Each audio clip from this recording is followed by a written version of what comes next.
I suppose the big games against teams right up and around that sort of top 8, if you like, just keep coming, don't they? Yeah, like the gaffer said earlier on in the season, there's going to be a little league up there within a league, and these are the important games. Obviously, every game's important, and the games against the team outside of that are going to be like crucial to pick up points as well. But if you can beat the teams who are up there with you, then it takes you away from them even further. So hopefully we can do that Saturday. Looking back to Tuesday briefly, the gaffer said as a team didn't quite hit your straps, but you must have been very pleased with the organisation in front of you, that especially in that first half you went in, without them having scored. Yeah, we went in with a clean sheet at half time, and to be fair, like the gaffer said, we didn't get going, we didn't start like we were allowed to.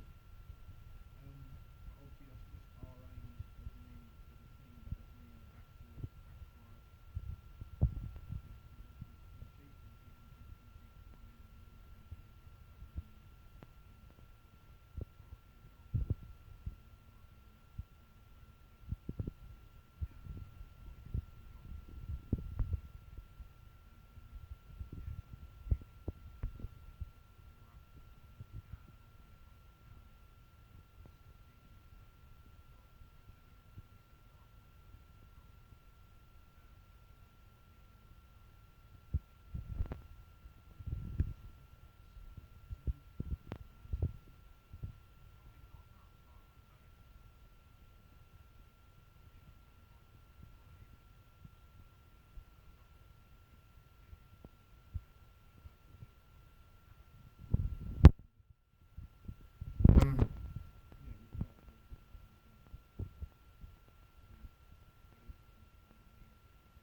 Forwards known well in these parts down the road at Forest Green, James Norwood and Andy Mangan. How much do you do in terms of homework on opposition strikers, if you like?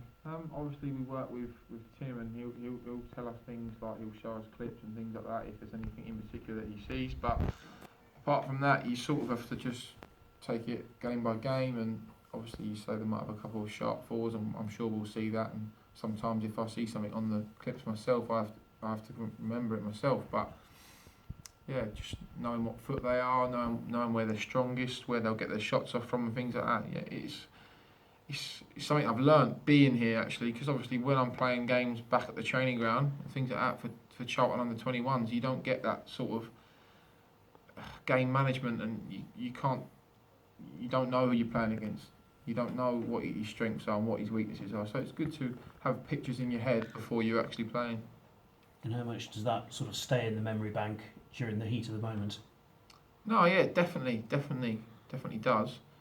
I think if you know someone right, left-footed, then my communication to the fullbacks are, can you show them away from that foot? Can you show them onto their weaker foot? Or if I know they like to turn and get shots off, then when they've got their back to go, I need to be more ready than ever, that he's going to get half a yard and get a shot off, even if he doesn't. So, yeah, no, it does stick in my mind. I think it's harder for probably the outfield players, where they're always buzzing around, running around. They haven't maybe got as much time to think as I do, and I think that's important in a goalkeeper, to be able to stay mentally concentrated for 90 plus minutes and remember these things. Good man, thank you. Good luck. Cheers, thanks. Dylan, how much did you enjoy the atmosphere on Tuesday night? I know from speaking to you when we did the players and fans, that you were looking forward to having a sort of 900 Cheltenham fans behind your goal in a half. Yeah, no, it was very good. I think they came in loud voice and supported the team as we expected they would do. And no, it was brilliant, to be honest. Like, one thing that I've never had before. So 900 or whatever it was, travelling away fans to a game to support a team I'm playing in. So no, it was great. I think they were a big part in us taking a point, really, because like we said, we wasn't maybe at the races for all of it, but they kept us going. So yeah, no, they were brilliant. You seem to be sort of revelling and enjoying learning in every sort of single aspect of this loan spell. Yeah, of course. Like, that is obviously for personal aims. That's what I want to do. I want to gain experience, and I want to become a better goalkeeper.